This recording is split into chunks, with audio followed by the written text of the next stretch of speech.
Well, no one can predict the future of the theater, the American musical theater. One thing is very certain. Talented men such as our guest today are going to be making very important changes from time to time. Now, he's a newcomer to the Broadway stage. He's only had 2 shows.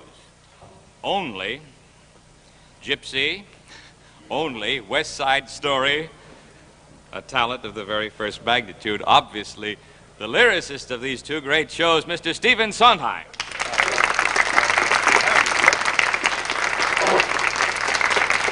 Well, but you told me you didn't like to write lyrics. Is that true? Oh, well, no, I don't very much. It's a job that I find so difficult and takes so long that it's hardly worth the result, because very few lyrics, I think, come out well. I'm speaking particularly of my own, but I think it's true of most.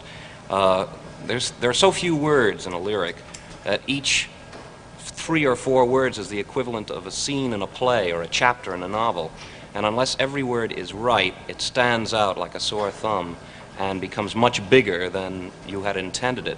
And it's very hard, because of the limitations of the language and the restrictions of what music does to words, to come out with a lyric that is consistently good from beginning to end.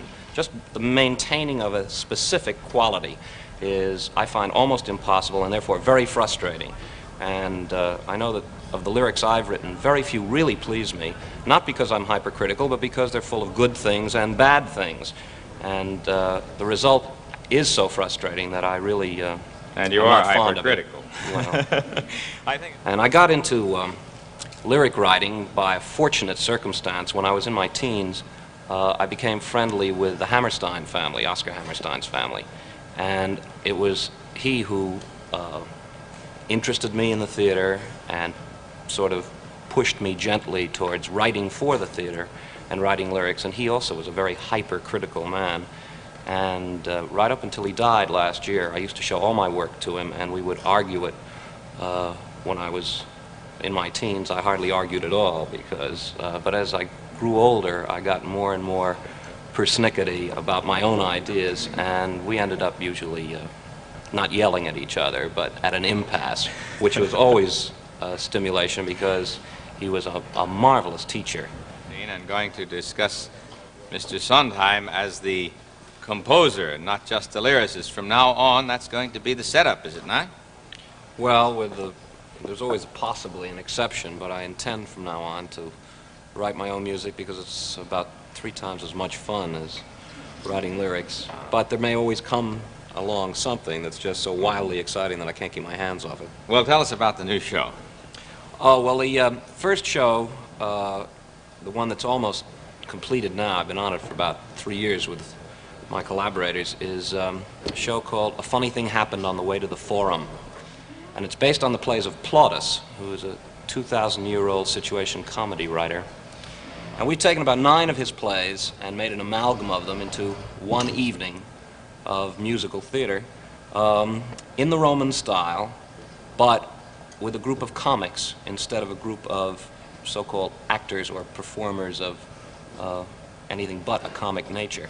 The show's to star Milton Berle. It's being directed by George Abbott and produced by Hal Prince, who also produced West Side. Do you have more confidence in the musical thing than the lyrics? Do you?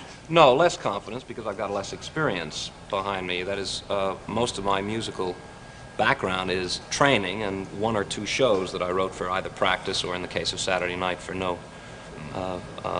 eventual production.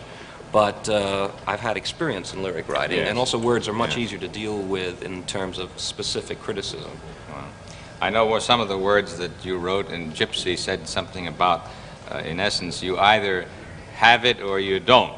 You either got it or you ain't. There you go. Stephen Sondheim certainly has it. He's a creative experimenter, and he is sure to be exploring, I know for a long time, the very exciting frontiers of the American musical theater. Thank you so much for being with us tonight. Maestro!